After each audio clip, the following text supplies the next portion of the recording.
नमस्कार दोस्तों, मैं जीत कुमार स्वागत करता हूं आप सभी का राउज आईएएस के इस डीएनएस हिंदी प्रोग्राम में।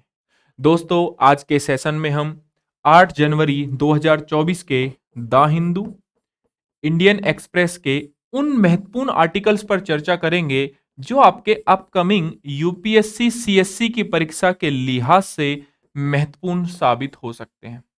तो आइए देखते हैं कौन कौन से ऐसे आर्टिकल्स हैं जिनको आज के सेशन में हमें डिस्कस करना है।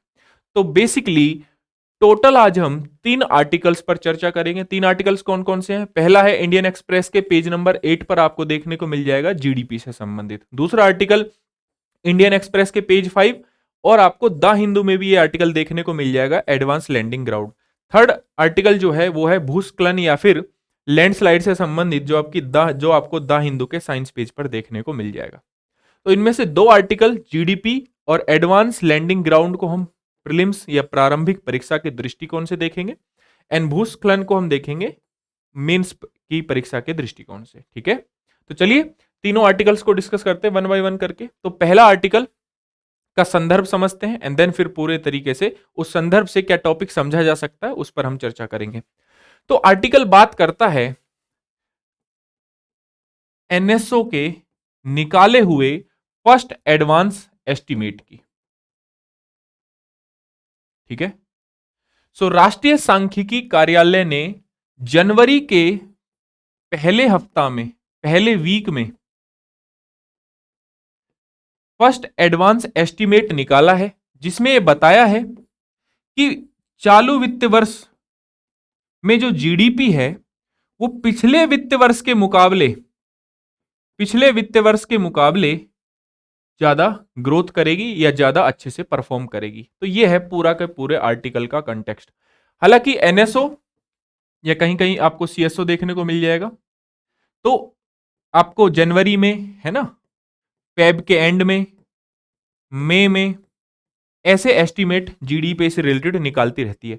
इस एस्टीमेट में पिछले 7 माह का जो डेटा है वो शामिल है। ठीक है, तो चलिए बात करते हैं इसके माध्यम से जीडीपी की, जीवीए की। ठीक है, 2015 में जीडीपी में हुए चेंजेस की। ठीक है, और उसके बिहाफ पे एक प्रैक्टिस क्वेश्चन की। ठीक है, तो आर्टिकल महत्वपूर्ण क्यों है? अगेन इसलिए क्योंकि 2022 में यूपीएससी ने ऑलरेडी जीडीपी से रिलेटेड क्वेश्चन पूछा हुआ है।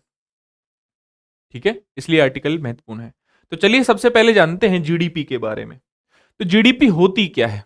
देखिए, किसी देश की जो अर्थव्यवस्था है सामान्यतः 1 साल अगर माने तो किसी देश की एक निश्चित समयावधि सामान्यतः 1 वर्ष में उत्पादित सभी अंतिम वस्तुओं यानी कि गुड्स एंड सर्विसेज सेवाओं के मूल्य का एक मौद्रिक माप ही क्या कहलाता है? आपका जीडीपी कहलाता है।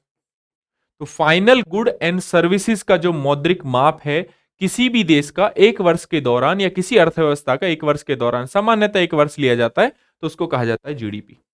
अब सवाल यह उठता है कि क्या कोई अमेरिका का व्यक्ति मान लीजिए भारत में आया, ठीक है, अमेरिकन कोई व्यक्ति भारत में आया और यहां पर माइक्रोसॉफ्ट में जॉब कर रहा है, तो आप ये बताइए मुझे कि ये भारत उसका जो उसके द्वारा जो कमाया हुआ धन है वो भारत की जीडीपी में लगेगा या अमेरिका की जीडीपी में लगेगा? तो सिंपल सी बात है कि वो भारत की जीडीपी में शामिल होगा। जबकि अमेरिका की जीडीपी में शामिल क्या होगा कि जो भारतीय मूल के लोग अमेरिका में रह रहे हैं और वहां पर जो पैसा कमा रहे हैं, कोई गूगल में है, कोई माइक्रोसॉफ्ट में है, तो वहां पर जो पैसा कमा रहे हैं वो अमेरिका की जीडीपी में शामिल होगा, और जो अमेरिकन लोग भारत में पैसा कमा रहे हैं वो भारत की जीडीपी में शामिल होगा। ठीक है, जबकि हम ग्रॉस नेशनल इनकम निकालते हैं तो हम चाहे कोई व्यक्ति बाहर का हो या फिर भारतीय मूल का ही होना चाहिए, भारत के अंदर का हो या भारत के बाहर काम कर रहा हो, तो तब हम क्या करते हैं, उनको काउंट कर लेते हैं, और जो भी लोग बाहर से हमारे यहां आकर काम कर रहे हैं उनको माइनस कर देते हैं। ठीक है, खैर जीडीपी की हम बात करें तो कोई अमेरिकन व्यक्ति हमारे यहां आया, उसने कुछ काम किया, उसने कुछ पैसा कमाया, वो इंडियन जीडीपी में शामिल होगा। ठीक है, ये आपको याद रखना है। उदाहरण के लिए संयुक्त राज्य अमेरिका में काम करने वाला भारत का नागरिक अपना जो भी वेतन कमा रहा होगा उसे यूएसए की जीडीपी में शामिल किया जाएगा। ठीक, यहां तक क्लियर हो गया। अब हम बात करते हैं जीडीपी को।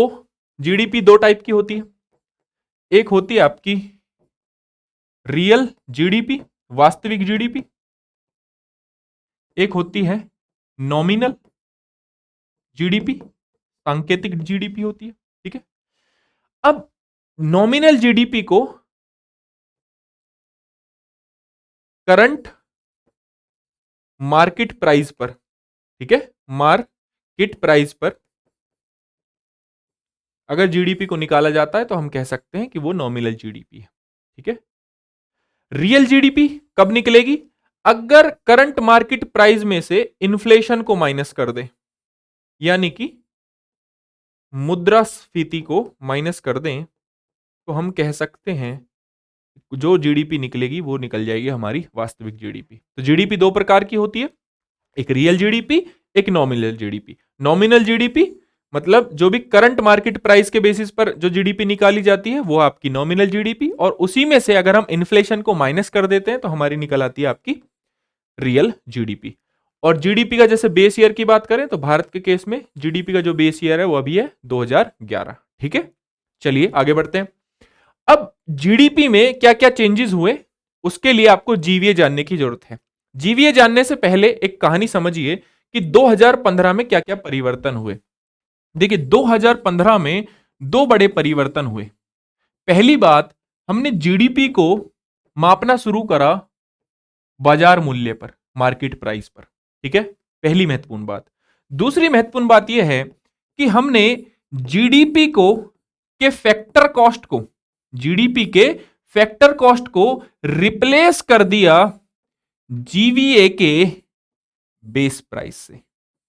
मतलब कि अगर हमारा जीडीपी का मार्केट प्राइस का फॉर्मूला निकलेगा तो वो निकलेगा GVA base price plus net tax, ठीक है। नेट टैक्स में क्या होगा कि आपका जो टैक्सेस है वो और सब्सिडी को उसमें से माइनस कर देंगे, ठीक है। तो ये आपका फॉर्मूला निकलेगा फाइनली। तो जीडीपी एट फैक्टर कॉस्ट को हमने जीवीए बेस प्राइस से क्या कर दिया, इंटरचेंज कर दिया। तो ये दो बड़े परिवर्तन हुए सन 2015 में, ठीक। अब हमें पता होना चाहिए कि ये भैया ये जीवीए है क्या। अगर हम जीवीए की बात करें, अगर हम जीवीए की बात करें तो जीवीए अर्थव्यवस्था में उत्पादित कुल उत्पादन का मूल्य है जिसमें मध्यवर्ती खपत का मूल्य घटाया जाता है। तो मतलब ये क्या है, एक इंटरमीडिएट गुड है। क्या है? इंटरमीडिएट गुड है। जैसे कोई कार है, उस कार को बनाने के लिए इंटरमीडिएट गुड क्या होंगे? आपका टायर हो गया, आपका जो हैंडल है वो हो गया, आपकी सीट हो गई, वो सब क्या इंटरमीडिएट गुड है। तो अगर जो फाइनल कार का प्राइस है या फाइनल जो कार है, फाइनल प्रोडक्ट है हमारे पास कार, अगर उसमें से हम इंटरमीडिएट गुड का प्राइस अगर घटा देते हैं तो हम कह सकते हैं हमारा क्या निकल आता है, जीवीए निकल आता है, ठीक है। कारक लागत यानी कि फैक्टर कॉस्ट आधार वर्ष की कीमतों और बाजार मूल्य के बीच अंतर शुद्ध उत्पादन कर और उत्पादन सब्सिडी। उत्पादन कर मतलब कि प्रोडक्शन में जो भी आपको टैक्सेस देने पड़े हैं, ठीक है, लैंड लेबर कैपिटल पर, ठीक, और उत्पादन पर जो आपको सब्सिडी मिली है उसको माइनस कर देते हैं। और शुद्ध उत्पाद कर के बीच अंतर पर आधारित है, ठीक है। इसके बाद अगर हम बात करें साधन लागत या लागत मूल्य में केवल उत्पादन के कारकों का भुगतान शामिल होता है, इसमें कोई कर शामिल नहीं होता है, ठीक है। बाजार कीमतों को ज्ञात करने के लिए हमें कारक लागत में कुल अप्रत्यक्ष करों को घटाकर कुल सब्सिडी को जोड़ना पड़ता है। तो ये जो फाइनल फॉर्मूला जो मैंने अभी आपको बताया जीवीए और जीडीपी का, तो वो ये है, ठीक है। मूल कीमतों पर जीवीए, जीवीए बेस प्राइस पर, मूल कीमतों पर प्लस शुद्ध उत्पाद कर, शुद्ध उत्पाद नेट प्रोडक्ट टैक्स, यानी कि जो भी प्रोडक्ट पर टैक्स लगा है और जो हमें सब्सिडी मिली है उसको अगर माइनस कर दे तो हमारे पास नेट प्रोडक्ट टैक्स निकल आएगा। और हम कह सकते हैं ये फॉर्मूला हो गया जीडीपी है हमारा मार्केट प्राइस पे, जीडीपी हो गया हमारा मार्केट प्राइस पे, ठीक है। तो ये है मेन फॉर्मूला है जो आपको याद रखना है जीडीपी से संबंधित, ठीक है। तो चलिए एक बार दोबारा से रिवाइज करा देता हूं। तो हमने समझा सबसे पहले कि जीडीपी है क्या। तो भाई एक साल के अंतर्गत जितने भी किसी भी अर्थव्यवस्था में या किसी भी भौगोलिक सीमा के अंतर्गत जितने भी फाइनल गुड्स एंड सर्विसेज का प्राइस है वो कहलाता है आपका जीडीपी। ठीक है, फिर उसके बाद हमने देखा कि जीडीपी भाई दो टाइप का होता है, एक रियल होता है, एक होता है आपका नॉमिनल। नॉमिनल जीडीपी में क्या होता है, GDP at current market price. और इसी में से अगर हम इन्फ्लेशन को माइनस कर दें, इन्फ्लेशन को नेग्लेक्ट कर दें, तो हम कह सकते हैं कि रियल जीडीपी हमारा आ जाता है। ठीक है, इसके बाद जीडीपी की अगर हम बात करें तो अभी तक जैसे जीडीपी है 5 टाइम नेगेटिव रह चुका है। तो जो जीडीपी है नॉमिनल केस में, जैसे नॉर्मल केस में क्या होता है कि नॉमिनल जीडीपी ज्यादा होती है रियल जीडीपी से, ज्यादातर यह होता है नॉमिनल जीडीपी ज्यादा होती है रियल जीडीपी से ज्यादातर केस में, अगर इन्फ्लेशन मार्केट में ठीक ठाक है तो। ठीक है, कब, जब मार्केट में मुद्रास्फीति है तो। ठीक है, लेकिन एक केस ऐसा भी आता है जहां नॉमिनल जीडीपी कम होती है रियल जीडीपी से, कब, जब मार्केट में अवस्फीति हो या डिफ्लेशन हो। ये एक पॉइंट और ऐड कर देता हूं मैं यहां पर। ठीक है, तो जीडीपी कब आपकी नॉमिनल जीडीपी ज्यादा होगी, जब आपका इन्फ्लेशन या मुद्रास्फीति मार्केट में ठीक ठाक हो, तब आपकी नॉमिनल जीडीपी, ज्यादातर केस में नॉमिनल जीडीपी रियल जीडीपी से ज्यादा होती है। लेकिन कुछ केस ऐसे भी हमें देखने को मिलते हैं जहां पर नॉमिनल जीडीपी रियल जीडीपी से क्या हो जाती है, कम हो जाती है, जब मार्केट में अवस्फीति हमें देखने को मिले, अवस्फीति या डिफ्लेशन हमें देखने को मिले। ठीक है, उसके बाद हमने देखा कि 2015 में बड़े चेंजेस हुए। कुछ क्या क्या चेंजेस हुए, चेंजेस ये हुए कि एक तो हमने जीडीपी को मार्केट प्राइस पर निकालना शुरू किया। ठीक है, बाजार जीडीपी को, सकल घरेलू उत्पाद को हमने बाजार मूल्य पर निकालना शुरू किया। दूसरा, हमने जीडीपी के फैक्टर कॉस्ट को रिप्लेस कर दिया जीवीए के बेसिक प्राइस से। ठीक, बेस प्राइस से। तो अब जीडीपी का जो एक्चुअल फॉर्मूला है मार्केट प्राइस का, वो है जीवीए बेस प्राइस, ठीक है, plus net product tax. Net का मतलब जो भी प्रोडक्ट पर टैक्स लग रहे माइनस जो भी सब्सिडी सरकार ने आपको दी, अगर वो कर देते हैं, देन हमारे पास नेट प्रोडक्ट टैक्स या फिर जो है शुद्ध उत्पाद कर आपका आ जाता है। ठीक है, ये सारी चीजें हो गई। फिर हमें ये पता करना था कि भैया ये जीवीए क्या है, ग्रॉस वैल्यू एडिड, सकल मूल्यवर्धन, ये क्या है। तो ये है एक प्रकार का इंटरमीडिएट गुड, मध्यवर्ती जो वस्तुएं होती हैं। जैसे कार का एग्जांपल मैंने दिया कि कार को बनाने के लिए क्या मध्यवर्ती वस्तुएं हो सकती हैं। तो फाइनल गुड में से अगर हम इंटरमीडिएट गुड घटा देते हैं, फाइनल गुड के प्राइस में से इंटरमीडिएट गुड के प्राइस अगर घटा देते हैं, तो हमारा जीवीए आ जाता है। ठीक है, तो फाइनली हमने जीवीए को भी यहां पर समझ लिया था। ठीक, चलिए इसी के बिहाव पर एक अभ्यास प्रश्न मैं आपको दिए देता हूं, जिसका उत्तर आपको कहां पर देना है, अगेन कमेंट बॉक्स में देना है कि किसी अर्थव्यवस्था के सकल घरेलू उत्पाद के संदर्भ में निम्नलिखित कथनों पर विचार करें। संयुक्त राज्य अमेरिका में काम करने वाला भारतीय नागरिक का वेतन भारतीय जीडीपी में शामिल किया जाएगा, पहला ऑप्शन। दूसरा, आधार वर्ष की कीमतों पर सकल घरेलू उत्पाद की गणना बाजार मूल्य पर सकल घरेलू उत्पाद में से उत्पाद करों और सब्सिडी को घटाकर किया जाता है।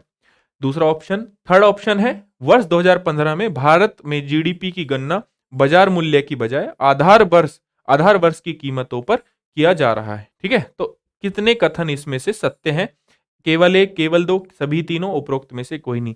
इसका आंसर देना है आपको कमेंट बॉक्स में। आई होप जीडीपी से रिलेटेड एंड जीवीए का जो कॉन्सेप्ट है 2015 में जो चेंजेस आए वो आपको समझ में आ गए होंगे। ठीक है, एक चीज और मैं अगर बताऊं यहां पर, तो जीडीपी के जो है एस्टिमेट जो है एनएसओ निकालता है, राष्ट्रीय सांख्यिकीय आपका कार्यालय, जो कि आता है मिनिस्ट्री, ठीक है, सांख्यिकीय और कार्यक्रम क्रियान्वयन मंत्रालय के अंतर्गत आता है। ठीक, इस बात को भी आपको याद रखना है। कहीं कहीं पर आपको ये सीएसओ भी देखने को मिल जाएगा। ठीक है, लेकिन सीएसओ प्लस एनएसएसओ को मिलाकर ही आपका एनएसओ बनाया गया है, ये बात आपको याद रखनी है। चलिए सेकंड आर्टिकल पर चलते हैं। अगला आर्टिकल अगेन महत्वपूर्ण आर्टिकल है, लोकेशन के ऊपर आर्टिकल है।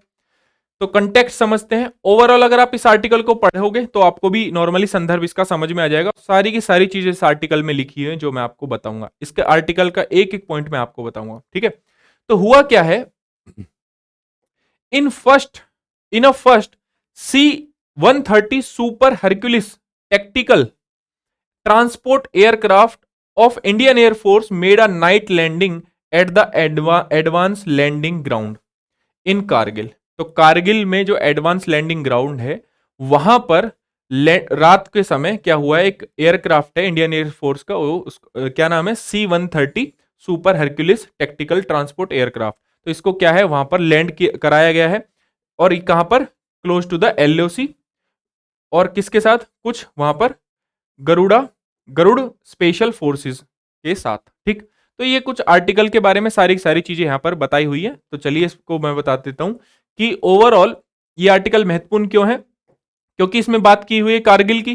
तो ऐसा हो सकता है कि जैसे 2020 में क्वेश्चन पूछा हुआ था कि सियाचिन ग्लेशियर कहां पर स्थित है, ऐसे ही कारगिल के बारे में या फिर जम्मू एंड कश्मीर और लद्दाख के बारे में कुछ महत्वपूर्ण सवाल के बारे में पूछा जा सकता है। जैसे एडवांस लैंडिंग ग्राउंड कहां कहां पर है, ये सब पूछा जा सकता है। कौन कौन से हैं, क्या क्या नाम है उनका, इनके बारे में पूछा जा सकता है। तो इस आर्टिकल के माध्यम से ही एडवांस लैंडिंग ग्राउंड में बता रखा है कि भाई 10,000 फीट पर यह ऊंचाई पर स्थित था, उबड़ खाबड़ इलाके से घिरी एक दिशाहीन दृष्टिकोण वाली प्रतिबंधित हवाई पट्टी है। रात्रि लैंडिंग की सुविधा यहां पर नहीं है, लेकिन पहली बार किया गया ऐसा। कारगिल एडवांस लैंडिंग ग्राउंड इसलिए भी महत्वपूर्ण है क्योंकि यह इस क्षेत्र की एकमात्र हवाई पट्टी है जो किसी भी आपात स्थिति में महत्वपूर्ण है। तो जम्मू कश्मीर में इंडियन एयरफोर्स के पास श्रीनगर, अवंतीपुरा और उधमपुर और जम्मू कश्मीर में पूर्ण हवाई क्षेत्र है। जबकि लद्दाख में, अब देखिए ये जो लद्दाख में आपके पास हवाई पट्टियां है ना, इनको थोड़ा स्टार कर लीजिए क्योंकि ये महत्वपूर्ण है। कुछ नाम है इसमें, जैसे थोइस है, ठीक है, लेह और थोइस हवाई क्षेत्र है।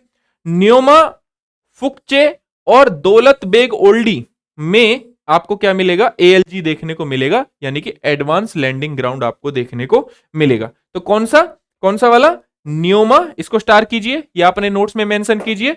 न्योमा, फुकचे, दौलत बेग ओल्डी एंड थोइस। तो इन सबको क्या करना है, आपको मेंशन करना, और ये क्या है, आपके एडवांस लैंडिंग ग्राउंड है, ठीक है, लद्दाख के अंतर्गत। एंड जम्मू कश्मीर में जैसे अवंतीपुरा है, उधमपुर है, ये आपको देखने को मिल ही जाएगा। अब इसी के बिहाफ पर तो चलिए कुछ मैप देख लेते हैं, ताकि आपको एटलीस्ट रिवाइज हो जाए। प्रीलिम्स में आपको क्वेश्चन पूछा ही जाता है, हमेशा पूछा जाता है, और स्पेशली कौन कौन से क्षेत्र न्यूज में रहे वो भी पूछा जाता है। एंड मैपिंग से तो रिलेटेड क्वेश्चन आते ही रहते हैं। जैसे अगर मैं बात करता हूं दौलत बेग ओल्डी रोड की, ठीक है, तो ये लेह के उत्तर में है, ठीक है। सियाचिन ग्लेशियर जो भारत के कंट्रोल में है, क्लेम करता है कि पाकिस्तान बोलता है कि हमारा है, ठीक है। सियाचिन ग्लेशियर लेह के कहां पर है, उत्तर में है। कारगिल, कारगिल के ईस्ट में पूर्व दिशा में है लेह, ठीक है। कारगिल के ही उत्तर में है आपको सियाचिन ग्लेशियर। लेह जो है, गलवान जो वैली है वो है आपकी north east side, Galwan valley north east side है लेह में। साउथ ईस्ट साइड है आपका पेंगोंग लेक, लेह के साउथ ईस्ट साइड आपको पेंगोंग लेक। ये लोकेशन बार बार आपको देखनी पड़ेगी, बार बार, या फिर दीवार पर आप मैप लगा लीजिए, इसको बार बार देखिए, क्या पता भविष्य में क्वेश्चन इससे बन जाए, ठीक है। तो ये कुछ इंपॉर्टेंट लोकेशन है, कुछ महत्वपूर्ण लोकेशन है जो आपको पता होनी चाहिए। जैसे गलवान वैली आपको पता होना चाहिए, ये दौलत बेग ओल्डी रोड है ये पता होना चाहिए, लेह से किस साइड पड़ता है ये पता होना चाहिए।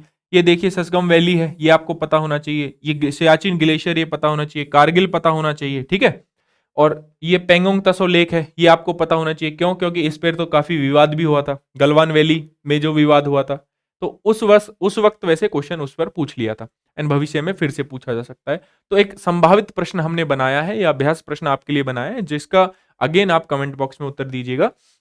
दौलत बेग ओल्डी रोड स्थित है, ठीक है, अक्साई चीन के पूर्व में, कारगिल के दक्षिण में, लेह के उत्तर में, श्रीनगर के उत्तर पश्चिम में, ठीक है, दौलत बेग ओल्डी स्थित है।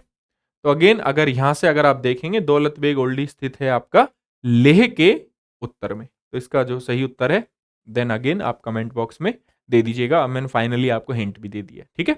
चलिए नेक्स्ट आर्टिकल की बात करते हैं। नेक्स्ट आर्टिकल का भी हम सबसे पहले कंटेक्स्ट ही समझेंगे, क्या संदर्भ है वो समझेंगे। तो IIT Delhi team make first high resolution landslide risk map for India.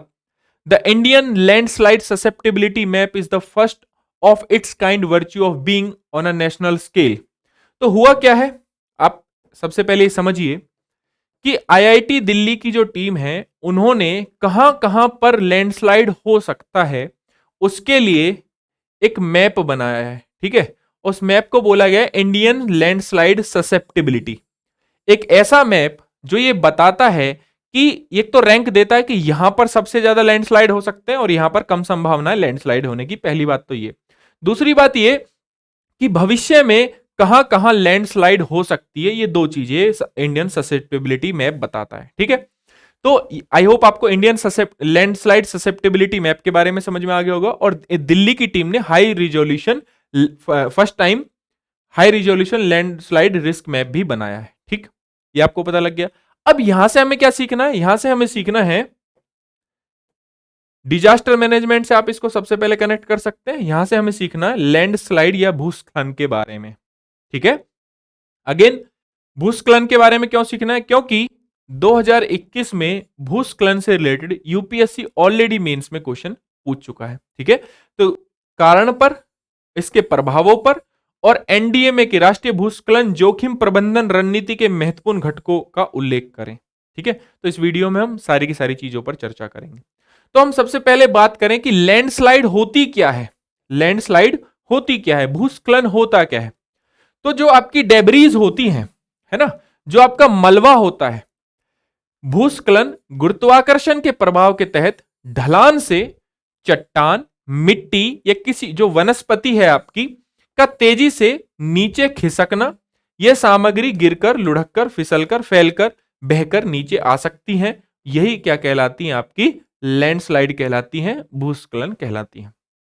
आप इसको एज अ डेफिनेशन यूज कर सकते हैं, ठीक है। चलिए आगे बढ़ते हैं। देन बात करते हैं भूस्खलन के प्रकारों की, टाइप्स की। थोड़ा बहुत आपको इसके बारे में पता होना चाहिए। जैसे अगर हम फॉल की बात करें, ठीक है, फॉल की बात करें तो फॉल को कहते हैं अग्रप्रपात भी कहते हैं, ठीक है, अग्रप्रपात। तो इसमें क्या होता है कि जो जैसे ओवरऑल जो आपका यहां पर देखिए, यहां पर जो ये जो यहां पर देखिए तो आपका जो स्ट्रक्चर है इसमें से सीधा सीधा जो डेब्रीज हैं वो सीधा का सीधा नीचे गिर जाएंगी ग्राउंड पर। जैसे पानी गिरता है ना आपका फॉल में, सीधा पानी गिरता है नीचे, ऐसे ही यहां से डेब्रीज अलग होकर सीधा ग्राउंड पर गिरेंगे तो कहेंगे हम फॉल है। टोपल में क्या होता है, टोपल में एक एक करके स्लाइड बाय स्लाइड जो है आपका लैंडस्लाइड होता है।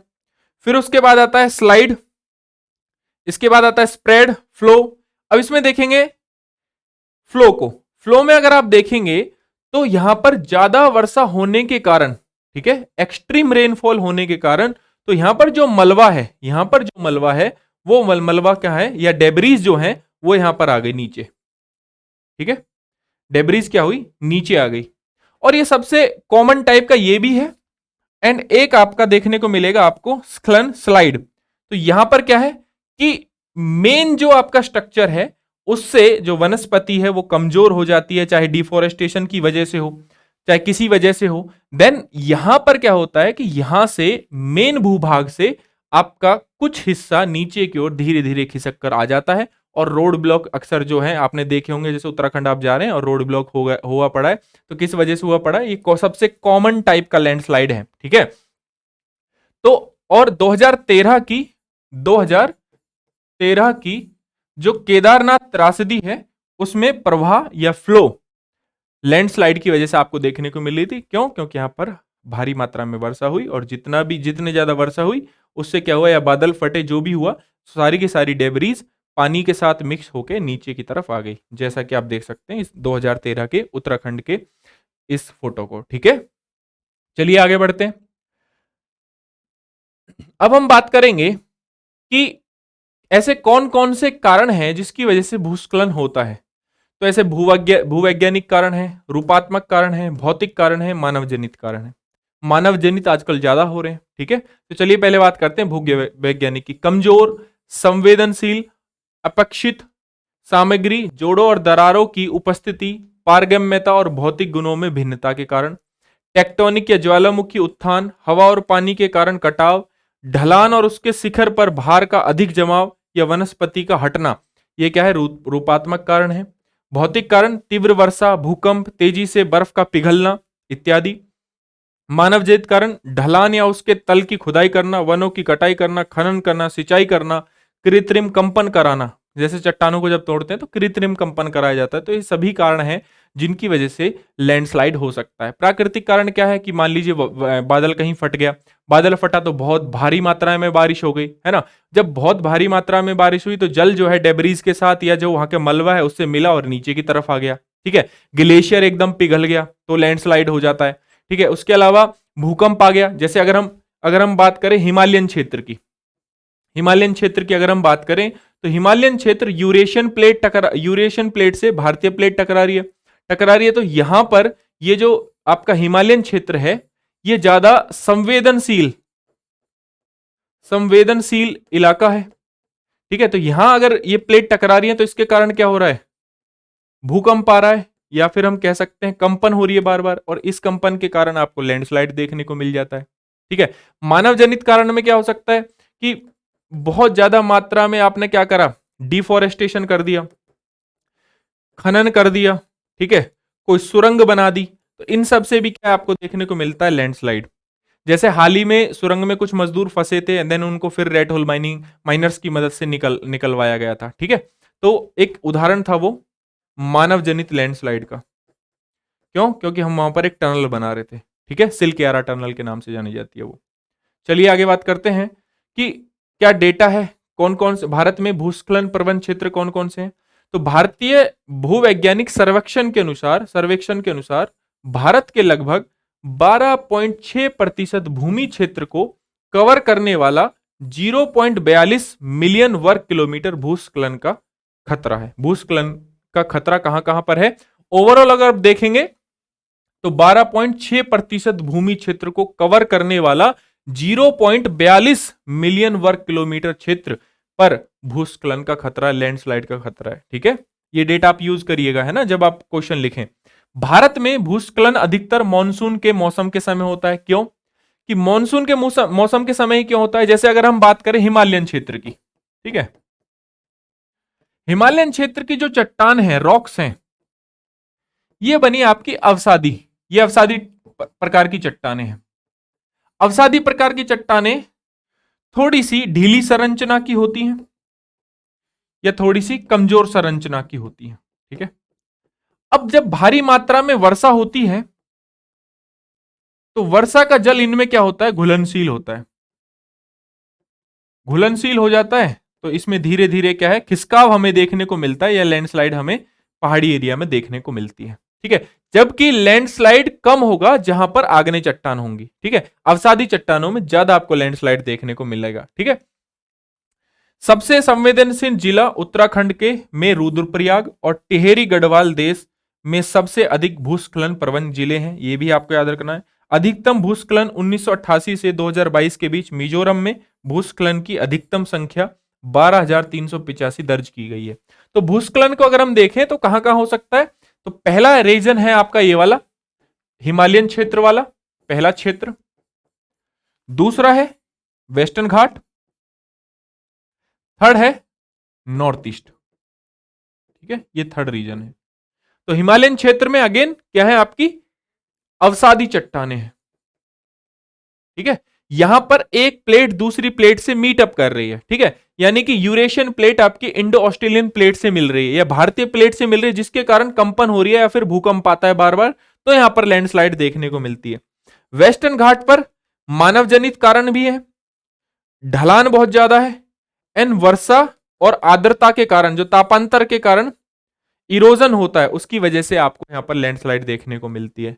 एंड अगेन नॉर्थ ईस्ट में जो पहाड़ हैं आपके, यहां पर भी आपको क्या देखने को मिलती है, लैंडस्लाइड देखने को मिलती है। ठीक है, चलिए आगे बढ़ते हैं, बात करेंगे कि भूस्खलन का प्रभाव क्या क्या है। प्रभाव दो प्रकार के हो सकते हैं, या तो शॉर्ट टर्म में क्या है, लॉन्ग टर्म में क्या है। शॉर्ट टर्म में हो सकता है कि संपत्ति की हानि हो जाए, क्षति हो जाए, जीवन की हानि हो जाती है, कृषि फसलों का विनाश हो जाता है, वनस्पति को नुकसान हो जाता है, यातायात जाम हो जाता है के कारण वाहनों की आवाजाही में बाधा होती है, गरीब लोगों के लिए आजीविका का अस्थायी नुकसान इत्यादि। तो ये सारे कारण हैं जो अल्पावधि में, शॉर्ट टाइम में हो सकते हैं। ठीक है, लॉन्ग टाइम में क्या क्या नुकसान है? नदी के तलछट भार में वृद्धि, जिससे बाढ़ आ सकती है। कैसे आ सकती है? देखिए, अगर डेब्रीज आपकी जमा हो गई जहां से रिवर फ्लो कर रही है, तो नदी की जो कैरिंग कैपेसिटी होती है वाटर की, वो क्या हो जाती है, कम हो जाती है। ठीक है, जैसे एक गिलास पानी है, उसमें आप मिट्टी कुछ वगैरह डाल दीजिए, तो उसकी जो कैरिंग कैपेसिटी है, जितना पानी वो होल्ड कर सकता है गिलास, मिट्टी डालने के बाद कम हो जाएगा। ऐसे ही नदी के साथ है, जब इसकी कैरिंग कैपेसिटी कम हो जाएगी और पानी ज्यादा आएगा तो ओवरफ्लो करेगा, तो जिसके कारण बाढ़ आ सकती है। जलाशयों में भारी मात्रा में गाद भरकर जल विद्युत और बहुउद्देशीय परियोजनाओं के प्रभावी जीवन को कम कर सकते हैं, क्योंकि कहीं ना कहीं जब बाढ़ से वो पानी छोड़ा जाएगा, है ना, बांध से वो पानी जब छोड़ा जाएगा तो अगेन समस्या होगी। खेती योग्य भूमि और बुनियादी ढांचे का नुकसान, कटाव और मिट्टी के नुकसान के संदर्भ में पर्यावरणीय प्रभाव, अन्य क्षेत्र की ओर जनसंख्या का स्थानांतरण के संदर्भ में जनसांख्यिकीय प्रभाव, परिवहन नेटवर्क बार बार बाधित होने से भौगोलिक अलगाव होता है और इसलिए अल्प विकसित बना रहता है। देखिए, कोई एरिया है वहां बार बार लैंडस्लाइड आ रहे हैं, बार बार लैंडस्लाइड आने के कारण बार बार जो भी इंफ्रास्ट्रक्चर है अगर वो बाधित होता है, तो वहां पर जो पर्यटक हैं, टूरिज्म है, वो कहीं ना कहीं कम होगा। कहीं ना कहीं कम होगा तो वहां पर अलगाव देखने को मिलेगा। वो एरिया जो कि टूरिज्म पर ही पूरा टिका हुआ था, वो जो जिसका डेवलपमेंट ही, विकास ही पूरा का पूरा पर्यटन पर टिका हुआ है, पर्यटकों पर टिका हुआ है, तो वो एरिया धीरे धीरे क्या हो जाएगा, अल्प विकसित हो जाएगा। क्यों? क्योंकि लोगों में परसेप्शन जाएगा कि देखो यहां पर लैंडस्लाइड बार बार हो रहे हैं, यहां पर रोड बार बार ब्लॉक हो रहा है, तो इसलिए उस एरिया में अब पर्यटन क्या होगा, कम होगा। तो ये कुछ प्रभाव है शॉर्ट टर्म में एंड लॉन्ग टर्म में, जो कि हो सकते हैं लैंडस्लाइड की वजह से। ठीक है, चलिए आगे बढ़ते हैं। तो इसके समन के हेतु क्या क्या उपाय हो सकते हैं? भूमि उपयोग योजना के माध्यम से भूस्खलन संभावित क्षेत्रों के विकास को प्रतिबंधित करना। एक होता है इन्वायरमेंट इंपैक्ट असेसमेंट, वो भी किया जा सकता है। पर्यावरणीय प्रभाव आंकलन करने के बाद ही विकासात्मक निर्माणकारी प्रक्रियाओं को संचालित किया जाए। उत्खनन और निर्माण के लिए अपनाए जाने वाले मानक निर्धारित करना। अवरोधक दीवारों के माध्यम से मौजूदा विकास की रक्षा करना, कि मान लीजिए कोई ऊपर से स्लाइड पत्थर डेब्रीज नीचे आती हैं, तो अगर ऊंची ऊंची अगर हम दीवारें बना देते हैं तो वो सीधा रोड को कम इंपैक्ट करेंगे। ठीक है, जागरूकता करना, जागरूकता तैयारी, क्षमता विकास करना, शिक्षा प्रशिक्षण के माध्यम से, और अनुसंधान का विकास करना। अनुसंधान एवं विकास, रिसर्च होती रहनी चाहिए। ठीक है, जैसे आईआईटी दिल्ली की टीम ने भी करी है। इसके बाद कुछ एनडीएमए के कुछ दिशा निर्देश हैं, चलिए उनकी बात कर लेते हैं। तो भूस्खलन का खतरा और संवेदनशील और जोखिम मूल्यांकन। भूस्खलन के खतरों के प्रति संवेदनशील क्षेत्रों का निर्धारण और जोखिम वाले संसाधनों का आंकलन करना। तो सारी की सारी चीजों का पहले ही आंकलन कर लेना, कौन से क्षेत्र ऐसे हैं जहां पर लैंडस्लाइड बहुत ज्यादा आ सकती है, किन किन रिसोर्सेज, किन किन संसाधनों को अफेक्ट कर सकती है। भूस्खलन के लिए प्रारंभिक चेतावनी प्रणाली का विकास करना, कि यहां पर निरंतर उस पर निगरानी करना, तनाव का विकास और नियमित समय पर अंतराल पर इसके डेटा का प्रसारण करना, लोगों को जागरूक करना ऑलरेडी कि देखो यहां पर लैंडस्लाइड हो सकते हैं, एंड स्पेशली मॉनसून के टाइम में, नॉर्थ ईस्ट में हो चाहे आपका हिमालयन एरियाज में हो।